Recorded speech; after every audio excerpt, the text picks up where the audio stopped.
출애굽기 20장 12절 한절 말씀을 하겠습니다. 다같이 봉독함으로 내나옵니다. 내 부모를 공경하라. 그리하면 내 하나님 여호와가 내게 준 땅에서 내 생명이 되리라. 아멘. 한 달 사이에 옹격절에 두 번의 큰 수술을 받고 나니까 기운이 하나도 없어요. 아무리 기운을 차리려고 해도 기운이 나질 않습니다. 여러분 앞에 목소리가 힘이 없더라도 여러분 이해를 해 주시고요. 또 이렇게 된 데에는 또 틀림없이 하나님의 고귀하신 뜻이 있는 줄로 믿습니다. 제가 그런 생각을 해요. 내가 연약할 때 강함된다고 하시는 하나님의 말씀이 있습니다. 또 위로도 받아야 되고 또 위로도 해주는 기회가 우리에게 왔지만 어떻게 보면 위로하기를 인색하게 하고 또 의문하기를 인색하게 했다면 이건 아니다 싶은 생각이 들어서 회개하는 기회가 되고 또 친정 하나님이 우리에게 물어봅니다. 너가 나를 사랑하느냐? 그러면 내가 하나님을 사랑하는 것을 주께서 아시나이다. 이렇게 대답할 때 하나님 하시는 말씀이 있어요. 내 양을 먹이라 하는 것입니다. 하나님의 계명은 두 가지지요. 하나는 하나님을 잘 섬기는 것이고 하나님을 잘 믿으면 내 이웃을 내 몸과 같이 사랑하라는 두 가지입니다. 이 두 가지 계명이 진짜 우리에게 생활이 되고 우리의 마음의 양식이 되어야 되는데 이것이 안 되면 반쪽짜리 믿음이고 반쪽짜리 신앙이 될 수밖에 없습니다. 제가 이제 그 수술하고 나온 주간은 그냥 못 모르고 그냥 지나갔는데 지난 한 주간은 너무 힘든 거예요. 아침에 일어나기도 힘들고 잠들면 잠들다 깨보면 온몸에 식은땀이 그냥 쫙 흘러서 물에 빠진 것 같은 그런 것을 느끼고 어떻게 기운을 차릴 수가 없어요. 어떻게 방법이 없는 거예요. 근데 이 몸이 아프고 나니까 이 가족이라는 것이 얼마나 소중한지 모르겠더라고요. 가족. 저 여러분은 예수 그리스도 안에서 한 가족이 되었죠. 네. 그 가족이 그리워지고 가족이 보고 싶고 그 정이 아주 사무치는 거예요. 그렇다고 이제 뭐 나이가 이렇게 돼가지고 그걸 마누라한테 얘기하고 찡찡거릴 수도 없고 참 그렇더라고요. 정이 아쉽고 그렇습니다. 말로는 우리가 사랑한다, 가족이다, 뭐 이런 이야기를 많이 하지만 그렇죠. 환난을 당하고 어려움 당할 때 내가 가족하게 해줄 수 있는 것이 무엇이 있을까? 이때 우리가 더욱더 정말 절실하게 예수님의 사랑이 참 대단하다는 것을 느끼는 것은 피를 나눠준다고 하는 것은 쉬운 일이 아니죠. 정말 피를 나눠준다고 하는 것은 보통 어려운 일이 아닙니다. 제가 이번에 수술 2번을 받으면서 아주 절실하게 느꼈습니다. 돈 미푼 그런 거 뭐 미푼 주고 뭐 하는 거 이런 게 문제가 아니죠. 정말 내 옆에 진정으로 나를 위로해 주는 친구가 있다는 것은 큰 재산이고 큰 힘이 되는 것 같아요. 근데 저는 10남매 중에 막내입니다. 그래서 엄마를 참 많이 사모하고 지금도 어머니 돌아가신 지가 벌써 몇십 년이 지났는데도 불구하고 지금도 엄마를 이렇게 그리워하고 그렇습니다. 그런데 참 못됐어요. 왜 못됐느냐? 어버이날이 돌아왔는데도 허다못해 그 흔한 카네이션 하나 화분 하나 500원짜리 하나 사서 어머니 산소에 갖다 놓지를 못해요. 그러면서 주둥이로만 떠듭니다. 나는 엄마를 사랑하고 보고 싶다. 참 내가 얼마나 모순된 생활을 하고 있고 어리석고 미련한 것인지 몰라요. 엄마 사랑하지요. 근데 500원짜리 카네이션 하나면 엄마의 마음이 봄눈처럼 사라지고 그 기쁨이 클 텐데 그거 하나 안 해줍니다. 그러면서 주둥이는 놀려서 엄마 사랑하고 세계상에서 제일 많이 사랑하는 것처럼 이야기를 할 때 내가 얼마나 가식적인 사람이고 내가 얼마나 어리석은 사람인지를 깨닫게 됩니다. 나는 오늘 본문 말씀을 통해서 여러분들 다 부모가 되고 또 자식된 분도 있지만 가장 중요한 것 하나가 있습니다. 그것이 뭘까? 여러분 부모를 선택해서 태어날 수 있다고 한다면 이거는 쉬운 아주 굉장히 중요한 얘기입니다. 자식을 선택해서 만들어낼 수 있다고 한다면 그러면 자식이라고 하는 개념과 부모라고 하는 개념이 뭐가 있을까 생각을 해봤습니다. 공장에서 내가 원하는 대로 부모를 딱 찍어내요. 자식을 공장에서 제품을 찍어내듯이 내가 원하는 자식을 딱 찍어냅니다. 이 말을 듣고 웃지만 사실 우리 가만히 생각해 보면 우리들이 생각하는 것이 아주 그렇게 윗물대 쳐먹었다는 거예요. 부모는 나의 기준에 맞아야 부모고 자식은 내 기준에 맞아야 내 자식이에요. 이것이 우리들 생활 속에 아주 깊숙이 침투해 있어요. 부모의 입장에서 생각해 보려 하지 않습니다. 자식의 입장에서 생각해 보려 하지 않습니다. 저는 이번에 이 말씀을 준비하면서 그렇구나. 내가 엄마를 선택한 것이 나는 진짜 우리 엄마를 선택해 본 적이 없습니다. 그 엄마를 나의 엄마로 그 여인을 나의 엄마로 만들어주신 하나님의 은혜가 그 속에 있었음을 나는 분명히 깨달을 수가 있었습니다. 이것은 선택이 아니라 필연입니다.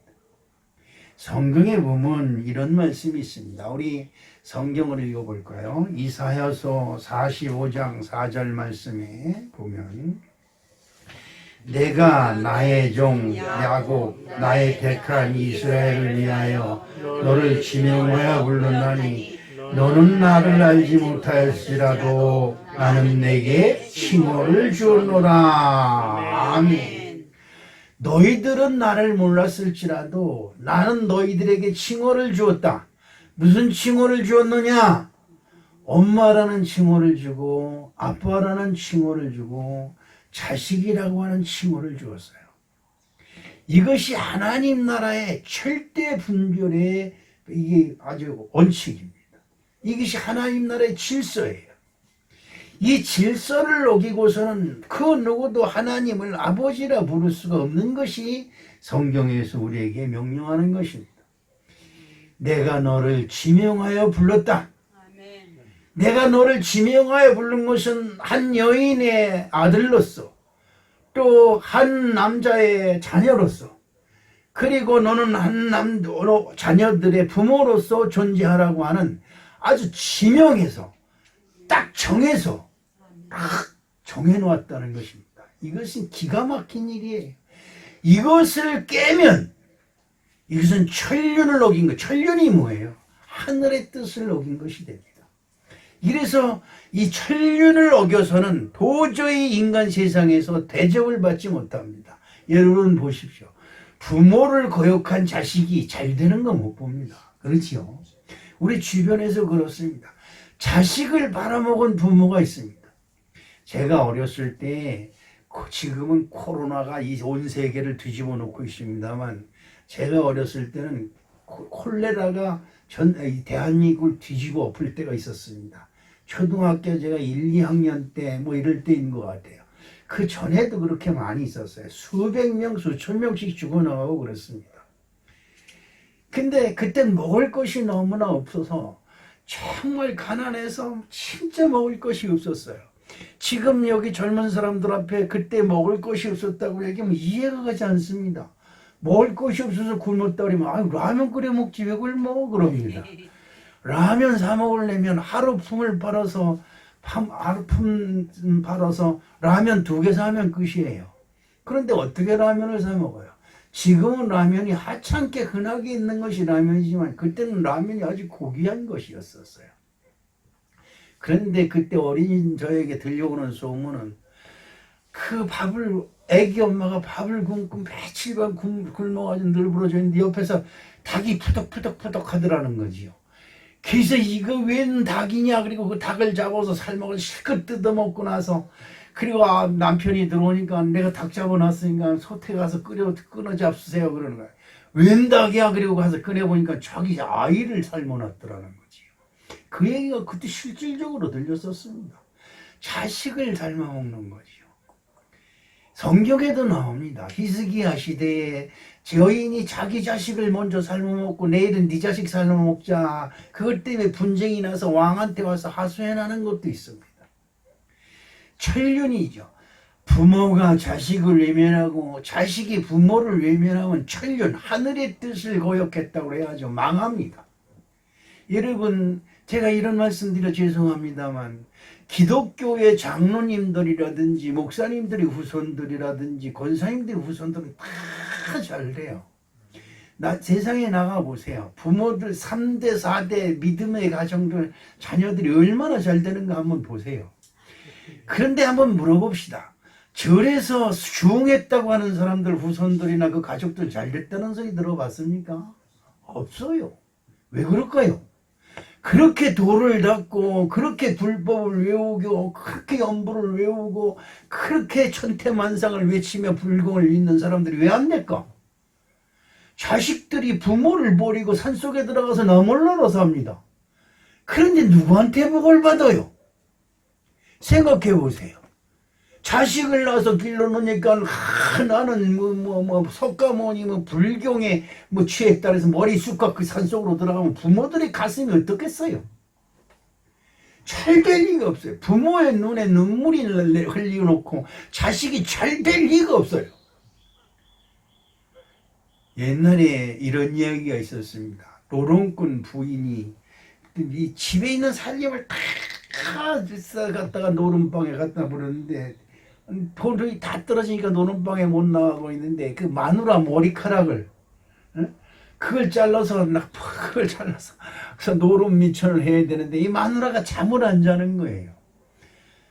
근데 다른 때 같으면 벌써 나갔을 이 남편이 안 나가고 자꾸 서성서성 거리는데 이 부인이 가만히 보니까 저놈의 인간이 가져갈 것도 없고 아무것도 없으니까 이제 내 머리카락을 노리는구나 생각을 하고 들어놓아서 잠자는 척하고 있는 게 아닌 게 아니라 잠자는 척하고 있는데 가위를 들고 오던 이쪽을 싹 자르는 거예요.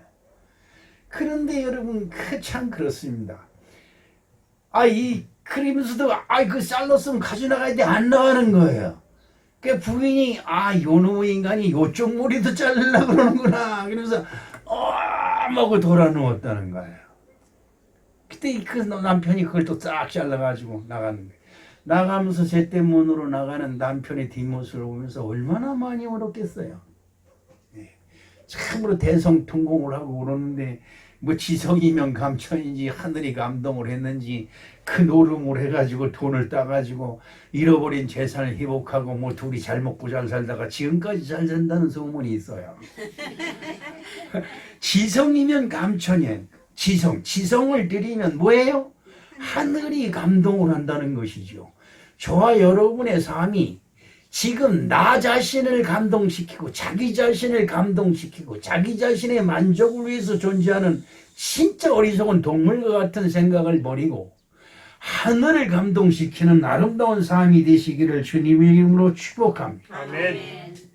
성경을 한 번 더 읽어보겠습니다. 창세기 17장 19절에 보겠습니다.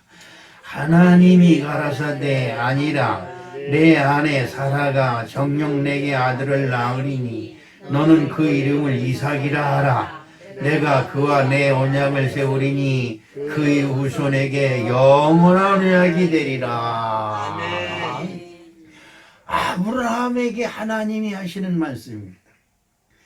아브라함이 100세가 되도록 70세, 80세, 90세가 되도록 아이를 못 낳으니까 그 부인이 자기 몸종, 여자 염종을 취해서 자기 남편에게 줍니다. 여러분, 본부인이 첩을 얻어주는 거예요. 얼마나 가슴이 쓰리겠습니까? 그런데 여러분, 여기서 기가 막힌 것은 본부인이 그렇게 했을지라도 이 아브라함이 그 첩이, 얻은 첩이 자식 아들을 낳았어요. 얼마나 기쁘겠어요. 옛날 같으면 본부인이 애를 못 낳으면 첩이 자식을 낳으면 첩이 왕노릇을 했어요. 저는 그런 걸 주변에서 많이 봅니다. 그런데 엑세가 돼도 자식을 못 낳으니까 이제 뭐 다 포기한 거지요. 아브라함도 포기하고 그 부인도 포기를 했어요. 그런데 어느 날 천사가 와가지고 아브라함에게 탁 얘기를 합니다. 네 아내 사라가 아들을 낳으리니 그 이름을 이삭이라 하라. 탁 말씀을 하십니다. 이 중요한 것은 너희들이 그동안 100살이 되도록, 100살이면 뭐예요? 저는 내년이 70인데 지금 69세예요. 아직 70이 안 됐으니까 아직도 88이에요. 60대니까. 그런데 지금 애 낳으라고 하면 미친 사람이라고 그럴 거예요. 그지요? 근데 100세가 돼서 애를 못 낳는 그들이 자기의 삶이라든가 자기의 자리를 절대 이탈하지 않냐고 그 자리에 있었다는 거예요. 이게 굉장히 중요한 겁니다. 그러니 하나님이 내가 너에게 자녀를 주리라. 자식을 주리라. 안 믿어요. 아브라함도 안 믿고 아브라함의 부인도 안 믿습니다. 그런데 하나님은 그들에게 언약을 세우는 자녀를 주시는 엄청난 축복을 허락하신다. 할렐루야. 아멘. 아브라함도 자기 기분에 따라서 하려면 첩을 얻어서 첩이 아들 낳았으면 됐지. 뭘 그래. 본부인이나 첩이나 달랄 거 뭐 있어요. 여자는 똑같은 여자지요. 세 번째, 네 번째, 다섯 번째 여인 얻어가지고 자식 똥똥 낳고 살 수 있어요. 그런데 아브라함은 그러지 않습니다. 자기 부인이 그냥 강권해서 자기 침실에 그 종을 밀어놓으니까 동침을 하긴 했지만 쳐다도 안 봅니다. 아들을 낳았습니다. 기고만장을 합니다. 그런데도 아브라함이 눈 하나 깜짝거리지 않습니다. 사라가 그 자리를 딱 지키고 있으니 하나님이 그 모습을 보고 그에게 복을 주시는데, 여러분, 난 여러분의 자녀들이 다 언약의 후손이 되시길 주님의 이름으로 축복합니다. 아멘.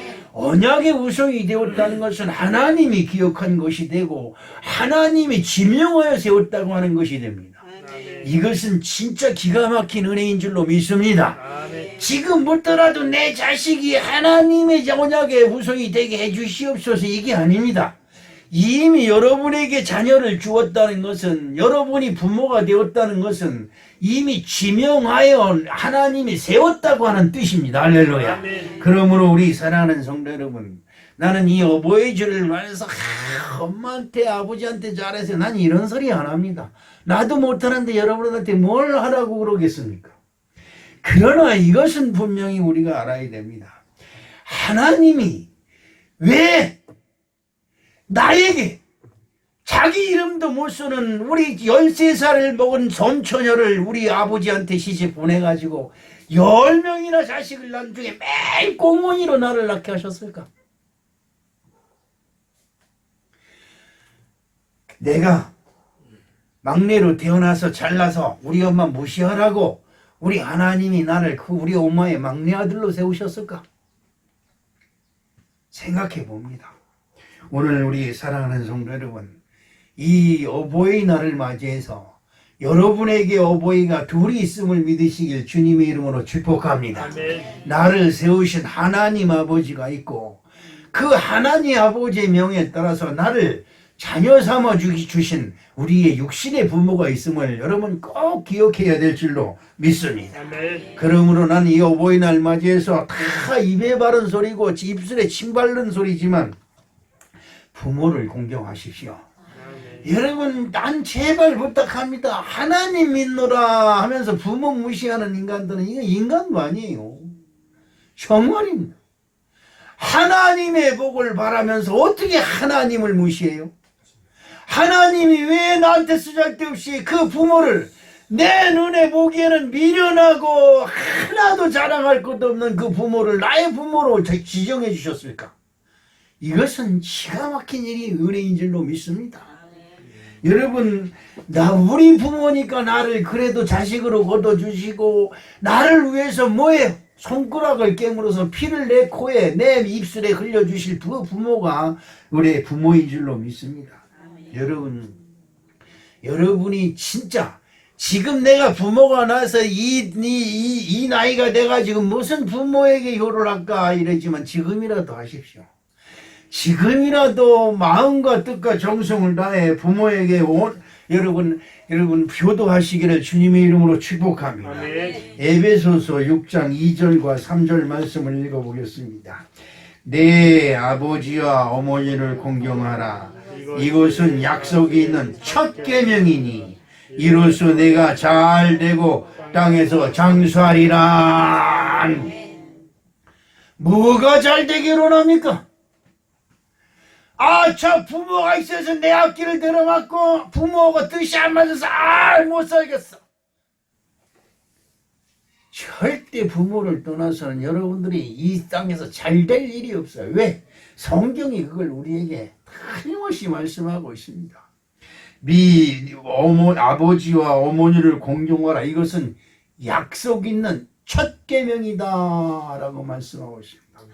하나님을 믿는 자들에게 약속의 첫 계명은 부모에게 최선을 다하는 것입니다. 최선이 뭘까요? 제가 그런 얘기를 합니다. 여러분 병에 둘러 있어 보니까 다른 거 이것저것 다 필요 없어요. 누군가가 진심으로 다가와서 위로해주는 친구 한 사람이 진짜 필요하더라고요. 근데 저는 느꼈습니다.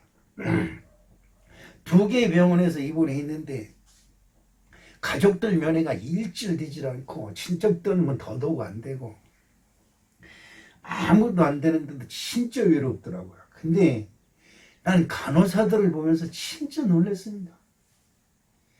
자기 일보다도 더 우선해서 와서 보살펴주는 그 모습을 보면서 그래서 백의 천사라고 하는 거야. 하얀 천사. 백의 천사가 뭐예요? 하얀 천사를 말합니다. 하얀 천사가 뭐예요? 티가 없고 흠이 없다는 거예요. 하얀 천을, 하얀 옷을, 깨끗한 옷을 입은 천사. 그런데 와서 굳은 거 귀찮을지도 않은데 무엇을 도와드릴까요? 어디가 불편할까요? 아버님 이리 누워보세요. 저리 누워보세요. 이렇게 해보세요. 저렇게 해보세요. 와가지고 우리 마누라도 저렇게 못할 텐데 우리 마누라 와가지고 아프지 마.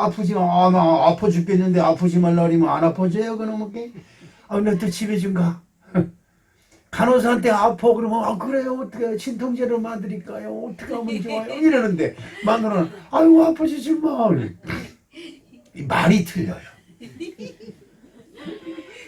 여러분 그렇습니다. 부모에게 따라와서 아프면 엄마 아프지 마. 그래. 엄마 아파 죽겠는데 아프지 말라 그러면 아프단 소리도 못해.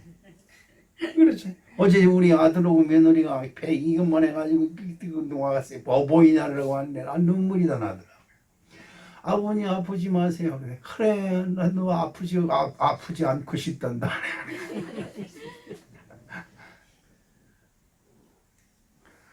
여러분 다른 거 없어요. 이 세상에서 잘 되는 첫 번째 내가 잘 되고 할렐루야. 잘 되려면 다른 거 없어요. 오늘서부터 부모를 모시고 다니세요. 섬기세요. 여러분 정말 그렇습니다. 내가 아까 집사람이 저 농협 하나로 마트에 오늘 떡떡떡인가 산다고 거기 가서 기다리고 있는데 그 하회 농가들이 거기 가서 꽃을 팔고 있더라고요. 보니까 카네이션을 요만한 화분에다 담아서 쫙 놨더라고요. 그래서 카네이션 저거 누가 받을 건지 좋겠다. 그러고 보니까 나도 카네이션 올해는 하나도 못 받고 못 받은 건 당연하죠. 왜? 주질 않았으니까. 주질 않았는데 어느 놈한테 받아? 그렇습니다. 여러분 내가 한번 물어볼게요. 여러분 카네이션 한 건 산성이 가서 부모의 품에 안겨주면서 엄마 고마워. 여태까지 살아주셔서 고맙고 너무 고마워 난 엄마 사랑해. 한번 해봤어요? 아이고 소름 돋고 가지고 여기 뭐 소설 흐름 듣는 것 같은 기분이 들어요? 아니에요. 이건 아닙니다. 에베소서 4장 5절로 6절에 있는 아니 마태복음 1장 2절 말씀을 한번 보겠습니다. 시작. 아브라함이 이삭을 낳고 이삭은 야곱을 낳고 야곱은 유다와 그의 형제를 낳고. 아멘. 성경을 한번 읽어보려고 마태복음을 딱 피면 제일 먼저 나오는 것이 아브라함은 이삭을 낳고 이거부터 나오기 시작을 해요. 그러면 그것을 쭉 읽다 보면 다 졸려가지고 코가 앞에 들어가지고 그 다음부터 못 읽습니다. 그 마태복음 1장을 넘어가야 2장이 읽혀지는데 1장이 넘어가기가 보통 힘든 게 아니에요. 왜냐하면 족보거든요. 족보. 여러분은 생각해 보세요. 하나님이 이 온 세상을 창조하시고 할 일이 좀 많으시겠습니까? 우리 아까 김영미 권사님이 기도했습니다만 코로나19 사태로 이 대한민국뿐 아니라 온 세계가 난리를 쳐요. 보이지 않는 것 때문에 보이는 것들이 공포에 휩싸여서 지금 다 절망에 빠지고 난리가 났습니다. 지금 여러분 그렇습니다. 보이는 것만 쫓던 여러분, 보이지 않는 코로나19 때문에 지금 온 세계가 공포에 떨고 있고 죽어나가는 사람이 그냥 무지개수로 있고 보통 심각한 문제가 아닙니다. 예? 그런데 여러분 이렇게 어렵고 힘든 이 세상 속에서 우리가 뭘 바라고 있겠습니까? 하나님께서 우리에게 이 세상에 보이지 않는 것들이 그렇게 많은데 그걸 위해서 기도해야 되고 뭐 해야 되는 것도 많지만 더 중요한 것이 있어요. 하나님은 여러분의 족보를 굉장히 중요시 여긴다고 하는 사실을 꼭 기억해야 될 줄로 믿습니다. 아멘. 족보 아무것도 아닌 거지요. 저도 어디 가든지 경주 최씨 강가정파 31대선 최형학이다 큰 소리 뻥칩니다. 그런데 제가 이거 한 가지만 알고도 이 최가들한테 대접받는 한 가지가 있어요. 내가 한 10명 계속 경주최 무슨 최가예요? 근데 경주최가 만나기도 어렵고 경주최가를 만날 때도 관가정파 만나기가 어려워요. 왜냐하면 정통이기 때문에 그렇습니다. 이 족보에 경주 최가의 관가정파의 밑에 손이냐는 것은 경주 최가의 본가기 때문에 그렇습니다. 그런데 내가 경주 최씨의 관가정파 본가라 31대 손이라는 거 알잖아요. 그거 가지고 나는 경주 최가의 31대 손 관가정파라고 딱 그러면 다른 사람들이 다 꼬랑지내가 끼렁끼렁 하더라고. 왜? 자기네들은 족보를 몰라. 족보를 몰라. 그렇기 때문에 큰 소리를 못 쳐요. 족보를 안다는 것은 나의 뼈대가 있다는 거예요. 무슨 말인지 아시지요? 뼈대가 있다는 것입니다. 여러분들은 어떤 거예요? 뼈대를 세우는 사람들이다. 할렐루야.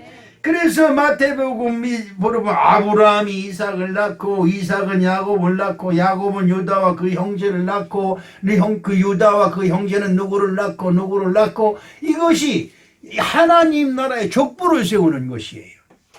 저와 여러분에게 나는 분명히 말씀드립니다. 여러분 자녀에게 순종하고 부모에게 순종해서 믿음의 대를 세우는 아름다운 가정을 이루시기를 주님의 이름으로 축복합니다. 골로새서 3장 20절 말씀을 한번 보겠습니다. 읽어보는데요.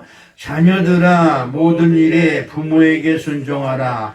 이는 주 안에서 기쁘시게 하는 것이니라. 하나님을 기쁘시게 하는 것이 뭔가? 예배 드리는 거 좋아요. 찬송 드리는 거 좋아요. 교회에 헌신하고 봉사하는 거 좋아요. 그런데 우리 예수님이 딱 한 말씀으로 정리를 합니다. 뭘까요? 너가 하나님께 예물을 드리려고 하다 네 형제에게 무슨 다툰 일이 생각나거든 그 예물을 그 절에 두고 가서 그 화해하고 와서 예물을 드리라 라고 말씀하고 있습니다. 부모 알기를 개떡같이 알고 형제 알기를 개떡같이 알면서도 하나님 사랑합니다. 할렐루야. 복 주시옵소서. 이게 말이 되냐 이 말이. 이게 말이 안 되는 거예요.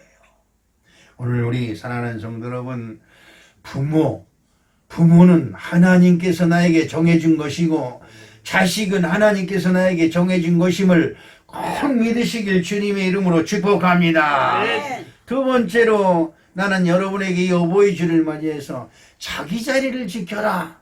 난 이렇게 말씀드리고 싶습니다. 여러분, 우리 형수님이 하도 여러분 앞에 숭을 봐서 내가 우리 형수님 얘기만 하면 우리 전도사님 밑에 연병으로다 고꾸라질 뭐 해공팽이 이렇게 드리고 막 우리 전도사님이 대변인 역할을 다 해요. 내가 이제 그만해야 되겠다 그런 생각했는데 저놈은 머리에서 그게 빠져나와야 되는데 안 빠져나. 근데 나는 우리 형수님을 지금 엄청 존경을 합니다. 왜 그러냐면 우리 형님이 진짜 한 번도 집에서 살림을 제대로 해본 적도 없고 어디 공장에 취직해서 회사에 취직해서 봉급을 타다 줘본 적도 없고 농사를 져서 무슨 농사 쌀가마를 그 농사 지어도 남들 다 표타작 다 한 년에 낯가리 싸는 낯가리. 그러면 쥐가 들어가서 새끼 치고 다 시집장가 다 보내고 난 다음에 그런 걸 털면 그 안에 그냥 그 쥐들이 이렇게 그 뭐예요 그렇게 건부라 그렇게 지집 저런 것들이 그냥 쑥쑥 쌓여서 우리 엄마가 연병을 새끼들 일찍 털래니까 그냥 그렇다. 겨울에 와서 눈이 쌓이고 얼음이 얼어야 그때서 털어요. 난 내가 여인이라도 그런 새끼 혹은 결혼해서 더 이상 살 것 같지 않아. 진짜입니다. 진짜 못된 새끼. 그러니까 우리 형수님이 악이 맞춰서 연병으로다 고꾸라질 놈 인간 해공팽이 깨뜨려 죽일 놈 나가다 급살을 맞아서 어떻게 될 놈 얘 뭐 별놈의 욕이 다 나온 거예요. 그런데 우리 형수님요 그 형수의 자리 아내의 자리 엄마의 자리에서 벗어나질 않습니다.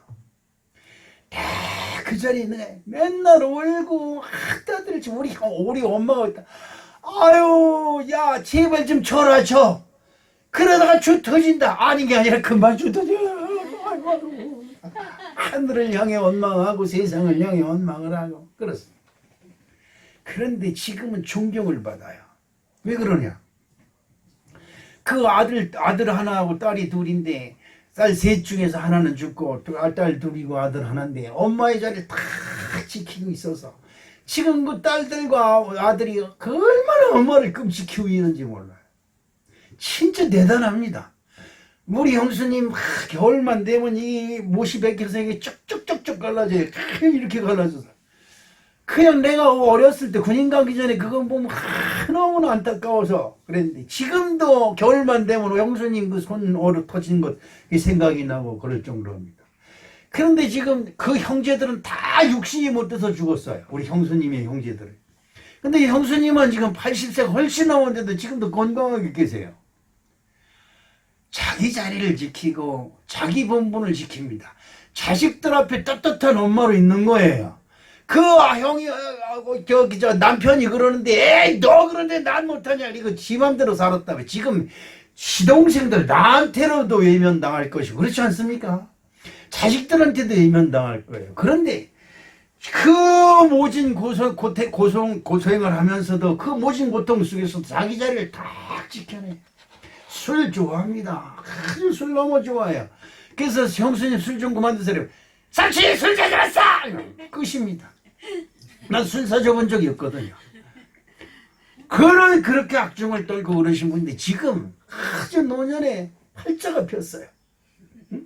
제가 그 명절 때 가면 20만 원씩 용돈을 드리는데 우리 삼촌이 그래도 20만 원씩 주네. 근데 삼촌 내가 가진 건 돈밖에 없어. 아들 딸들이 그냥 돈을 가져오면 뭐 20만 원 주는 게 아니에요. 100만 원 200만 원씩 드리니까 그냥 살림에 쓰고도 남는 거예요. 펄펄 남는 거예요. 삼촌 옷 양복 한 벌 해드릴까? 뭐 해줄까? 그러니 부러워요. 여러분 부모는 부모의 자리를 지켜야 될 줄로 믿습니다. 자식은 자식의 자리를 지켜야 됩니다. 이 세상에 가장 치사하고 가장 더러운 것이 뭐냐? 부모가 부모의 자식을 버리고 나가는 것이고 자식이 자식의 자리를 버리고 나가는 것입니다. 그거는 회복이 되질 않아요. 이것은 어떤 명분으로도 회복이 되질 않아요. 이것이 아주 천륜입니다. 여러분 주변에서 가만히 보세요. 부모의 자리를 버리고 나간 사람이 절대 부모의 자리가 회복해서 돌아오질 못합니다. 그것이 엄청 많아요. 여러분 이 세상에 문제를 일으키는 많은 사람들이 있습니다. 그 사람들이 가만히 보면 부모가 조실 부모예요. 부모가 없다든지 아니면 부모가 이혼해가지고 다른 아버지 다른 엄마 밑에서 자랐다든지 이런 결손 과정에서의 문제아들이 생겨요. 이건 큰 일이 아닐 수가 없습니다. 우리 사랑하는 성도 여러분, 여러분이 여러분의 자리를 잘 지켜야 될 줄로 믿습니다. 마태복음 1장 5절에 이런 말씀이 있습니다. 아까 족보 얘기했죠. 근데 그 족보에 여자의 이름이 나와요. 여자 이름. 마태복음 1장 5절에 한번 보겠습니다. 시작. 살몬은 라합에게서 보아스를 낳고 보아스는 로색에서 오벳을 낳고 오벳은 이세를 낳고 라고 했습니다. 여기서 이세가 누구예요? 다윗 왕의 아버지예요. 그런데 그 이세를 낳은 오벳은 누구냐? 롯이 뭐예요? 청산과부로 있었지만 남편이 죽었어요. 근데 그 시부모가 너 다른 데로 시집가라, 다른 데로 시집가라, 어떻게 나한테 붙어있느냐, 다른 데로 시집가라. 그랬더니 롯이 시어머니한테 이러게 합니다. 어머니의 하나님이 나의 하나님이 되고 어머니가 죽는 자리가 나의 죽는 자리가 될 것이다. 그래서 룻기서가 따로 있어요. 성경에 룻기서가 따로 마련돼 있어요. 그랬던 사람이 보아스를 오벳을 만나가지고 그 다윗의 아버지 이세를 낳게 됩니다. 할렐루야. 그 다음에 여러분 뭡니까? 살몬은 라합에게서 누구를 낳고 보아스를 낳는다. 여러분 라합이 누굽니까? 여러분 여리고성에서 기생짓 하다가 믿음의 자리를 지켜서 모든 사람들이 멸실당하고 모든 사람들이 할 때 하나님의 사람들을 자기 집에 모여들인 사람이 라합 아닙니까? 자기 자리를 딱 지켜요. 자기가 기분 좋은 대로 사는 것이 아니라 하나님이 기쁘시게 하니까 여러분 하나님의 족보에 기생이었던 라합이 들어가고 할렐루야. 조실 남편을 젊었을 때 잃어버린 이 룻이라고 하는 여인이 그 시부모를 섬기는 며느리의 자리를 딱 지키고 있었더니 보아스를 남편으로 만나 다윗의 아버지 이세를 낳는 엄청난 역사가 일어납니다. 할렐루야. 여러분 성경은 그냥 교회 다니는 것이 그냥 하나님을 믿는 교회 다니는 것이 믿는 것이 아니에요. 이런 성경 구절을 통해서 이게 있는 거구나. 어떤 경우에도 여러분의 자리를 다 굳건히 지키시기를 주님의 이름으로 축복합니다. 이 자리를 잃어버리면 한번 잃어버리면 영원히 회복이 되질 않아요. 그렇습니다. 내가 지금도 아찔한 것은 만약에 우리 형수님의 자리를 버리고 다른 남자 만나서 어쩌고 돌아다녔다고 한다면 지금 우리들 앞에 나타나지도 못하고 자식들 앞에 나타나지도 못합니다. 기가 막힌 일이 있습니다. 우리 신적의 수치를 여러분 앞에 말씀드려서 죄송합니다만 우리 큰형수님의 아들이 지금 잘 큰 밀린 기계 이런 것을 해외에 수출하는 일을 합니다. 한 건만 이렇게 이루어지면 2-30억의 수익이 생겨요. 그게 아주 요즘 IMF 때문에 조금 주춤하긴 합니다만 잘 됐습니다만 그 부인이 딸 둘을 낳고 은행에 근무한다고 왔다 갔다 갔는데 은행에서 어떻게 됐더니 그냥 발을나서 나가버렸어요. 우리 삼촌들이 다 쫓아다니 나는 쫓아가지 않았습니다만 쫓아가서 안 된다. 어떻게든지 네 엄마의 자리는 있어야 되고 아내의 자리는 지켜야 된다고 설득을 했는데 안 되는 거예요. 지금 그 딸들이 다 장소에서 대학교 졸업했는데 지금 그 미국 항공사에 취직이 돼서 거기서 근무를 하고 있어요. 근데 그 형수가 야 니도 엄마 안 보고 싶냐 그래. 엄마? 그게 무슨 엄마? 딱 잘라뜨리는 거죠. 참으로 그 할머니는全가 세상 세파 속에서 남편의 멸시와 천대 속에서도 그 자리를 지켜서 지금 존경을 받지만 그 며느리는 지 기운에 수틀러서 그 자리를 박치고 나가더니 자 딸들한테도 메이면을 당하는 엄청난 술모가 있어요. 여러분, 여러분의 자리를 꼭 지키시길 주님의 이름으로 축복합니다. 창세기서 18장 10절 말씀을 한번 읽어보겠습니다. 그가 가라사대 기한이 이를 때에 내가 정녕 내게로 돌아오리니 내 안에 사라에게 아들이 있으리라 하시니 사라가 그의 장막문에서 들었더라 하리. 사라가 천사들이 아브라함에게 하는 소리를 장막 뒤에서 들었습니다.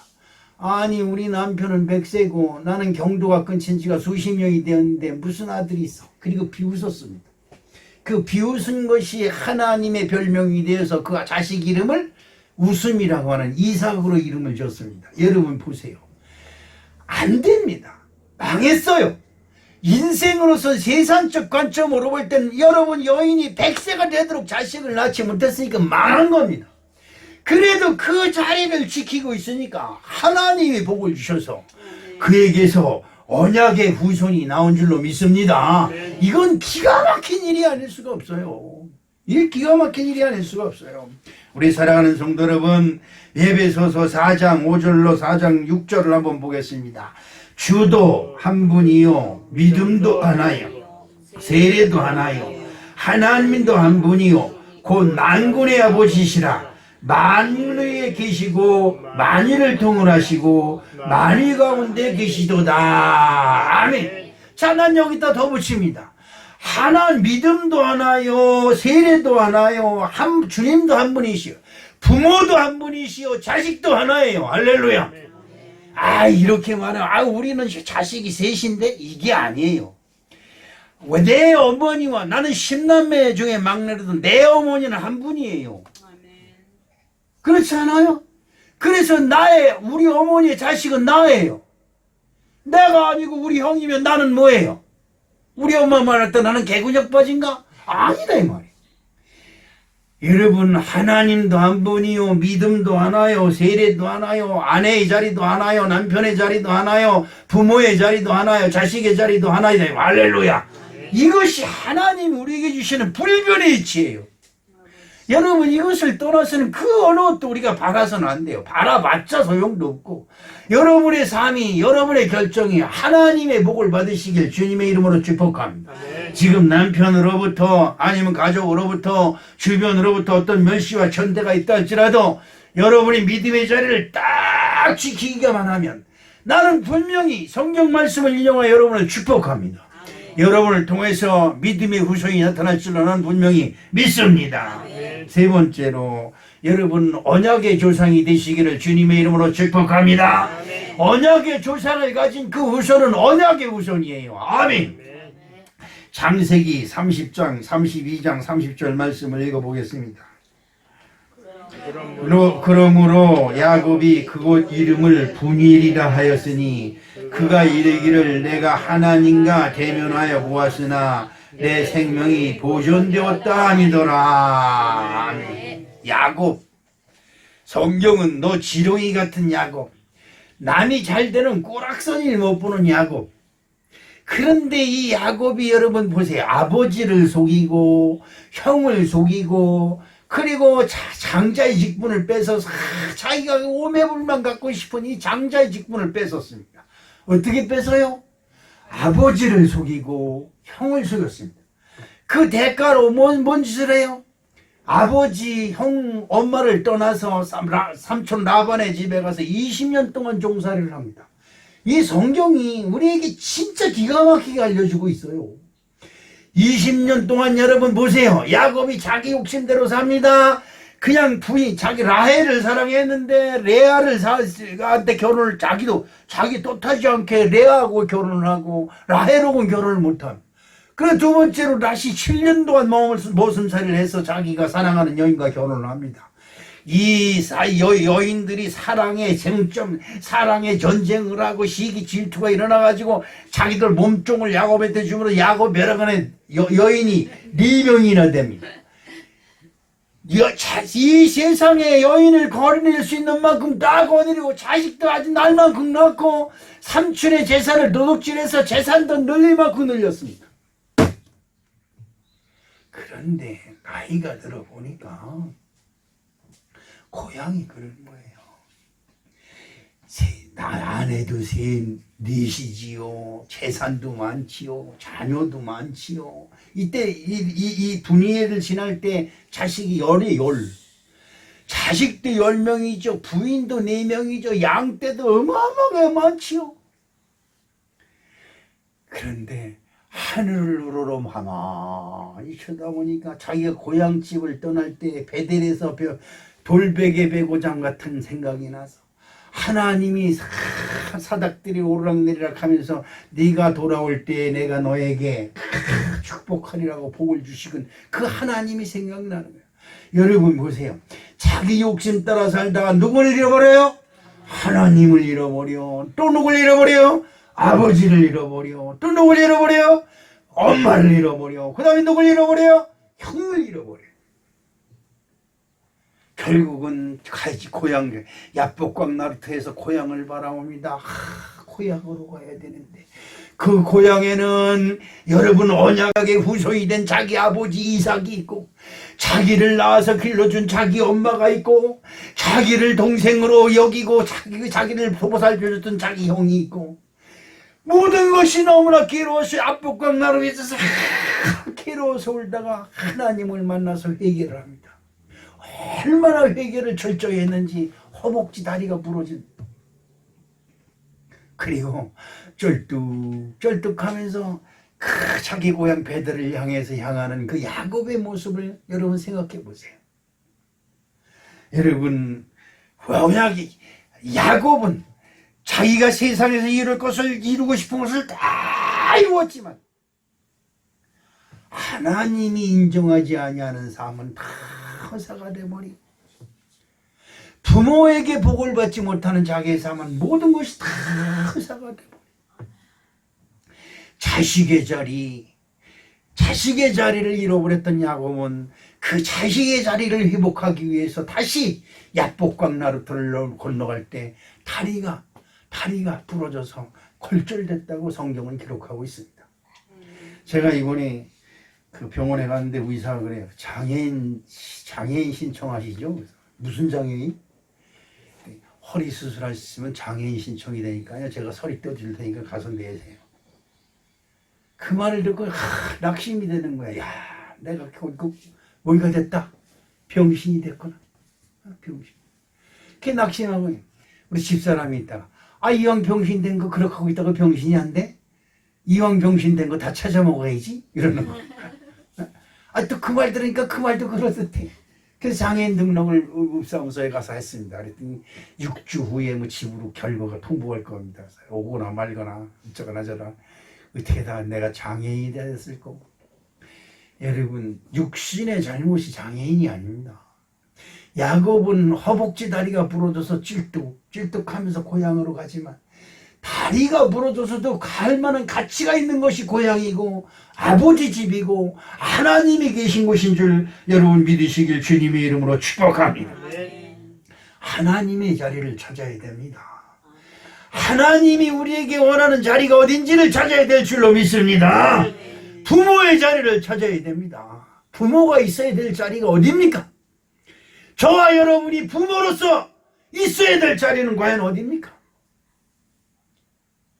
자식의 자리를 찾아야 됩니다.